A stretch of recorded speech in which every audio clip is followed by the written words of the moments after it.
এখন কটা বাজে বলতো? এখন বাজে 11টা। আর ভাত হয়ে গেছে, কিন্তু ভাত খাবো না। দেখো কত ছোট্ট একটা কাঁঠাল নিয়ে এসছে কিনে।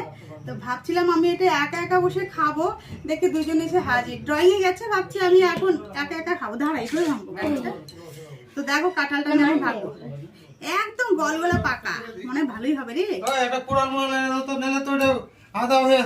দাঁড়াও না, এ খাচ্ছি এখন ওটা। ঠিক আছে, দেখছো? হ্যাঁ, এখনই আমি হাত দিয়ে নিয়ে আসলাম, এখন আবার কুড়ে আনতে বলো। খাবো তো বল। হ্যাঁ, দেখো কত সুন্দর কাঁঠালটা। শুরু কর। ঠিক আছে, আমরা তো দেখতে পাবো দোকানে। আমি তো মুড়ি দিই।